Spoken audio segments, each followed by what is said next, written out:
Agroforestry Kopi Kecamatan Selo oleh Murti Ningsih, Nia Agustina, Nurma Chandrasari, Rino Salsabila Istihar, dan Syarifuddin Mahfud.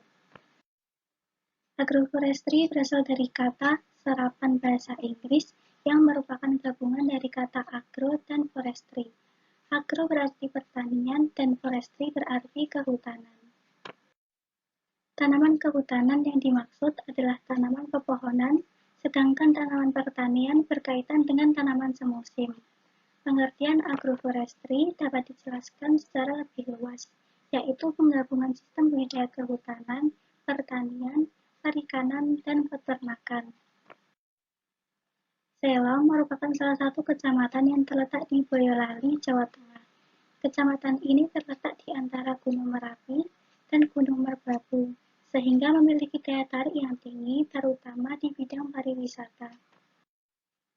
Karena lokasinya yang cukup tinggi dan berada di lereng Gunung Merapi serta Gunung Merbabu, Selo memiliki tanah yang subur sehingga cocok untuk berbagai kegiatan pertanian maupun perkebunan.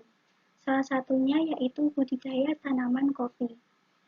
Baik, yang selanjutnya adalah klasifikasi agroforestry, di mana berdasarkan komponen fungsinya, agroforestry di Kecamatan Selo Boyolali ini termasuk ke dalam agroforestry agrosilvikultural atau agroforestry yang terdiri dari pohon kehutanan dan tanaman pertanian. Di agroforestry Kecamatan Selo Boyolali ini terdiri dari 2 pohon, yaitu pohon kopi dan akasia. Jenis agroforestry. Agroforestry di Kecamatan Selo Boyolali ini termasuk ke dalam agroforestry sederhana. Di mana sistem agroforestry sederhana ini adalah suatu sistem pertanian di mana pepohonan ditanam secara tumpang sari dengan satu atau lebih tanaman semusim. Pengelolaan agroforestry di Kecamatan Selo. Terdapat 2 desa yang menerapkan sistem agroforestry kopi di Kecamatan Selo, yaitu Desa Tlogolele dan Desa Suroteleng. Agroforestry kopi dilakukan sebagai alternatif konservasi hutan yang memberi manfaat secara ekonomi dan kelestarian lingkungan. Alasan memilih tanaman kopi karena pihak Business Watch Indonesia melihat potensi yang dimiliki oleh Desa Tlogolele dan Desa Suroteleng sebagai daerah penghasil kopi yang sudah ada sejak zaman Belanda. Kondisi fisik daerahnya juga mendukung untuk pertumbuhan kopi. Selain itu, program agroforestry kopi menjawab kebutuhan masyarakat untuk menambah penghasilan tambahan serta mengembangkan Desa Tlogolele dan Suroteleng dengan potensi kopi khas lereng Merapi.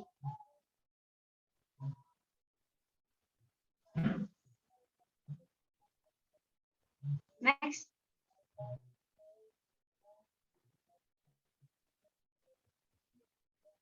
Sistem agroforestry kopi merupakan simbiosis mutualisme bagi tanaman kopi dan kelestarian hutan, karena pada dasarnya tanaman kopi membutuhkan pohon naungan untuk melindungi kopi dan memperbaiki nitrogen di dalam tanah. Sistem agroforestry kopi ini membutuhkan sedikit pengelolaan pada hutannya, yaitu dengan menjarangkan pohon naungan agar tanaman kopi memperoleh cahaya yang cukup untuk meningkatkan hasil panen. Daun yang berjatuhan pun dapat menjadi kompos alami yang dapat mengurangi penggunaan pupuk kimia. Selanjutnya, prinsip pengembangan agrokopi di Merapi. Pengembangan agrokopi di Merapi berbasis masyarakat, yaitu masyarakat di Desa Tlogolele dan Desa Suroteleng. Kemudian selanjutnya, agroforestry kopi menjadi salah satu upaya alternatif untuk konservasi hutan karena memberikan manfaat secara ekonomi dan kelestarian lingkungan. Karena dalam beberapa tahun yang lalu, masyarakat masih membuka lahan untuk melakukan pertanian. Dan yang ketiga, pengelolaan hutan dilakukan hanya mengenai pohon naungan. Harus sering dijarangkan sampai beberapa kali dalam setahun, supaya tanaman kopi memperoleh cukup sinar matahari untuk pertumbuhan tanaman dan meningkatkan hasil panen. Selanjutnya, kita akan membahas mengenai aspek sosial, ekonomi, dan lingkungan yang terdapat di agroforestry Kecamatan Selo ini. Terdapat 2 desa yang berinisiatif mengembangkan budaya kopi di Kecamatan Selo Boyolali, yaitu Desa Tlogolele dan Desa Suroteleng. Di Desa Tlogolele sampai sekarang hampir terdapat 14.000 batang bibit kopi ditanam dan ada sekitar 10.000 batang bibit sedang dikembangkan melalui pembibitan benih oleh kelompok tani Hutan Kepengen Maju, dan Pecinta Alam Lereng Merapi, serta sebanyak 4.000 batang bibit kopi ditanam oleh kelompok pemuda Suratoleng di hutan khas desa seluas 10 hektar. Kemudian untuk aspek ekonomi, dengan asumsi dalam 1 hektar hutan hanya ditanami 400 batang bibit kopi, dan sebatang bibit kopi mampu menghasilkan 1,5 kg buah kopi, serta lahan terdapat sekitar 500 hektar, maka akan menghasilkan 60.000 kg kopi mentah per musim panen.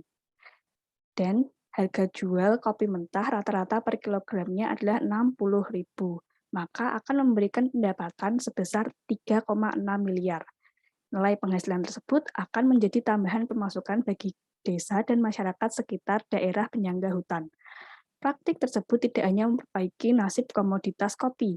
Jika hutan bernilai tinggi, tentu masyarakat tidak akan merusak hutan atau mengalihkan fungsi hutan. Niscaya konservasi hutan terjaga dan laju deforestasi dapat ditekan dan hutan menjadi lestari. Dalam pengembangan kopi secara agroforestry menjadi pilihan untuk menjaga hutan di area Gunung Merapi. Fakta menunjukkan daerah penyangga hutan sekitar Gunung Merapi, keterbatasan lahan pertanian mendorong masyarakat membuka lahan baru di kawasan hutan dengan cara menebang pohon dan membakar hutan. Nah, dengan adanya agroforestry ini juga akan melakukan konservasi hutan. Tidak ada penebangan pohon karena konsep perkebunan ini adalah agroforestry yang artinya berbeda dengan tanaman kopi di perkebunan. Sehingga dengan adanya agroforestry ini, rumput-rumput yang tumbuh di sekitar pohon dibiarkan tetap tumbuh alami di gunung. Itu yang dapat saya sampaikan. Terima kasih.